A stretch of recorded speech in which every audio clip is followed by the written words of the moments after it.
जब डॉलर हो इन्वॉल्व तब सेंस समझ आता है। जब बिल्स और पैशन साथ नहीं जाता है, जो पैशन ना दे पैसे वो पैशन नहीं कहलाता है। ये गाना सुनने में आपको काफी प्रैक्टिकल लगा होगा, लेकिन कई बार पैशन जो होता है वो सारी जिदों को हरा देता है। और जैसा कि वो एक शेर नहीं है कि मिल सके आसानी से उसकी ख्वाहिश किसको है, जिद उस बात की है जो मुकद्दर में लिखा नहीं है। यही कहानी है पॉल वैन मीकरन की।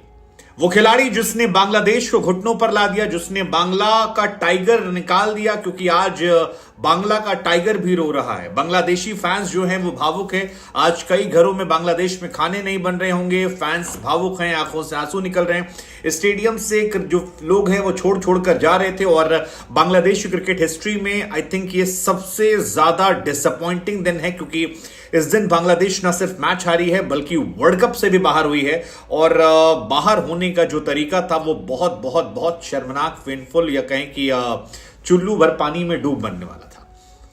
लेकिन इस कहानी को जिस किरदार ने लिखा वो किरदार वो है जिसकी कहानी से आप इंस्पायर हो सकते हैं। नाम है पॉल वैन मीकरन। एक ऐसा लड़का जो नवंबर 2020 में अपने देश के में उबर में खाना डिलीवर करने जा रहा था।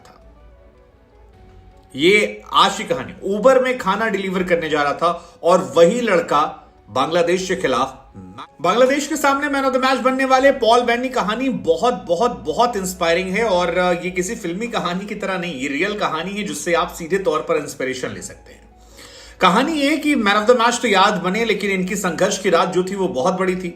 2020 में इनकी संघर्ष की कहानी को इन्होंने बयां किया था जो 2023 में वायरल हो रही है।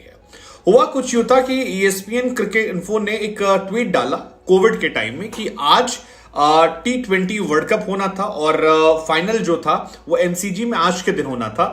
तारीख भी डाली गई थी। अब 15 नवंबर 2020 को जो ये ट्वीट डाला गया ये वायरल होने लगा। लेकिन इसी ट्वीट को कोट करते हुए पॉल वैन वीगन ने लिखा कि should have been playing cricket today, now I am delivering Uber Eats to get through winter months, funny how things change, keep smiling people. आप नहीं जानते तो आपको बता दें कि नीदरलैंड में सारे खिलाड़ी कॉन्ट्रैक्ट पे भी नहीं है। वहां पर फुल टाइम खिलाड़ी क्रिकेट नहीं खेलते हैं। फुल टाइम वो जॉब करते हैं 9 to 5।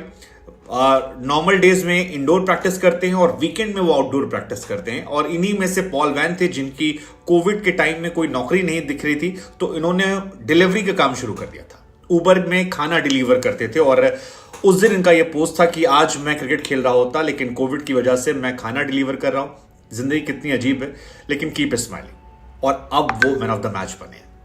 हालांकि साउथ अफ्रीका के सामने भी जब इनकी टीम जीती थी तब भी इनकी परफॉर्मेंस टॉप क्लास की थी और वहां पर भी इन्होंने 2 विकेट निकाले थे, बल्ले से रन बनाए थे और काफी ज्यादा इनकी कहानी चर्चा में आई थी, क्योंकि ये टीम जो है ये एक साथ जोर लगाती है। लेकिन इस टीम की आप बात करेंगे तो आपको बता दें कि पूरे नीदरलैंड में केवल 7,000 खिलाड़ी हैं, जिसमें से कहा जाता है कि 10 खिलाड़ियों को कॉन्ट्रैक्ट मिलता है। अभी शायद 4 या 5 के पास ही कॉन्ट्रैक्ट है, बाकी कोई कॉन्ट्रैक्ट वाले प्लेयर नहीं है, सबको पार्ट टाइम खेलते हुए। आप ये सोचिए ना कि अभी भी इनके 90% प्लेयर हैं जो अलग अलग नौकरी करते हैं। जैसे लोगन वैन वीक हैं जो साउथ अफ्रीका से आते हैं, वो part time real estate executive हैं, HR हैं कंसल्टेंसी के बीच में, और इसके बीच बीच में क्रिकेट खेलते रहते हैं। 38 साल उनकी उम्र है। पैशन, बिना पैसों वाला पैशन, उसको फॉलो करते हैं। स्कॉट एडवर्ड जो इनके कैप्टन हैं वो खुद कोचिंग करते हैं और ऑस्ट्रेलिया में अलग अलग क्लब्स में कोचिंग देते हैं। तेजा जो साउथ इंडिया से आते हैं चेन्नई से, वो कॉर्पोरेट जॉब करते हैं। पॉल वैन मीकरन की कहानी तो हमने आपको सुनाई ही, कैसे एक इंस्पायरिंग कहानी है जहां पर एक डिलीवरी बॉय क्रिकेट खेलता है और क्रिकेट की दुनिया में बांग्लादेश को उसके अंतरराष्ट्रीय करियर का सबसे बुरा दिन दिखाता है। 4 विकेट निकाले और बड़े बड़े विकेट निकाले। अगर आप इनके विकेट्स की बात करेंगे सो क्वालिटी विकेट थे, ऐसा नहीं था फालतू फालतू विकेट निकाले। देखिए शांतो का विकेट निकाला इन्होंने शाकिबुल हसन का विकेट निकाला, तस्कीन जब आखिरी में टिक गए थे तब उनका विकेट निकाला। सो इंपॉर्टेंट विकेट थे। मुशफिकुर रहीम, और स्पेशली जो बीच के 3 विकेट थे जिसमें शांतो, शाकिब, मुशफिकुर, आई थिंक वो सबसे इंपॉर्टेंट विकेट थे क्योंकि उसी ने मैच को पलट दिया था। सो ये कहानी रियल इंस्पायरिंग है। साइब्रैंड जो है वो कॉर्पोरेट जॉब करते हैं, तो ज्यादातर प्लेयर इनके जो हैं वो 9 to 5 नौकरी करते हैं और ये बहुत कमाल है कि वो साल भर क्रिकेट नहीं खेलते क्योंकि इनके यहाँ जॉब की सिक्योरिटी नहीं है। 2011 वर्ल्ड कप में इनकी टीम ने क्वालिफाई किया था, एक दो मैचेस अच्छे खेले, कुछ अच्छी परफॉर्मेंस आई, लेकिन इसके बाद ओडीआई स्टेटस जो था वो इनका छिन गया 2011 में और 4 साल तक 2014 में छिना था। 4 साल तक ये बिना ओडीआई स्टेटस के खेल रहे थे और लगातार खेल रहे थे। इसके बाद इनके कोच थे रियान कैंपबेल, वो हार्ट अटैक आता है और फिर इनके एक नए कोच आते हैं रियान कुक, और रियान कुक ने आकर पूरा हिसाब किताब जो है इस टीम का पलट दिया, जहां पर इस टीम को यह बताया गया कि अब आपको अपने आप को ये नहीं मानना है कि यार हम लोग पार्ट टाइम एसोसिएट कंट्रीज हैं, हमको ये मानकर चलना है कि हम फुल टाइम कंट्रीज हैं और हमको उसी अप्रोच के साथ खेलना है। और एक टारगेट लिया सेमीफाइनल पहुंचने का। सेमीफाइनल में पहुंचे ना पहुंचे, लेकिन दे मस्ट बी वेरी प्राउड इसलिए क्योंकि अभी अगर आप रैंकिंग देखोगे तो नीदरलैंड जो है वो बांग्लादेश और इंग्लैंड से ऊपर है, और ये दो बहुत बड़ी टीम है, बांग्लादेश इंग्लैंड 5 मैच में 4 हार चुकी है, बांग्लादेश 6 में 5 हार चुकी है, नीदरलैंड 2 मैच जीत चुकी है। So they must be very proud, और प्राउड होना भी चाहिए एक टीम जिसके पास 4 कॉन्ट्रैक्ट प्लेयर हैं, कोई शेड्यूल मैचेस नहीं। मतलब ये सोचो कि इस टीम के पास टूर्नामेंट भी नहीं होते, यहां पर ये खेल रहे हैं। इसके बाद जो T20 वर्ल्ड कप है उसमें सिर्फ एक बायलैटरल सीरीज इनको मिल रही है, लेकिन उसके बावजूद इनकी टीम ने अपने आप को जगह बनाई, दिखाया और बड़े बड़े टूर्नामेंट में बड़े बड़े लोगों को पानी पिलाया। So I think they deserve respect, और ये रिस्पेक्ट इनको मिलनी चाहिए एसोसिएट कंट्रीज से आकर भी।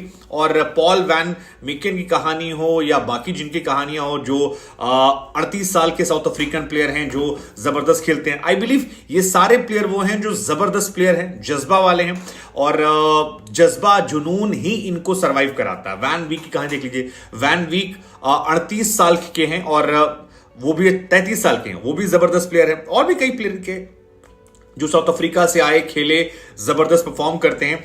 सो they deserve lot of respect, they deserve lot of credit, and इनकी कहानी जो है मुझे लगा आपको सुनानी चाहिए कि यार उबर में खाना बेच रहा था बंदा। यार सोचो यार कितनी बड़ी बात है। हम और आप जिंदगी की छोटी छोटी मुश्किलों में हार मान लेते हैं, सोचते हैं कि यार जिंदगी खत्म हो गई, लाइफ इज ओवर, बट ये जज्बा होता है, और अगर ये जज्बा आप में है तो फिर आप सरवाइव करेंगे। एक बड़ा अच्छा शेर मैंने कहीं पढ़ा था शुरू में कि जहाजों को जो डुबा दे उसे तूफान कहते हैं, तूफानों से जो टक्कर ले उसे इंसान कहते हैं। वो कौन सा जज्बा है जो हो नहीं सकता, तेरा जी ना चाहे तो क्या हो नहीं सकता। एक छोटा सा चीटा पहाड़ों पे घर करे, इंसान कैसा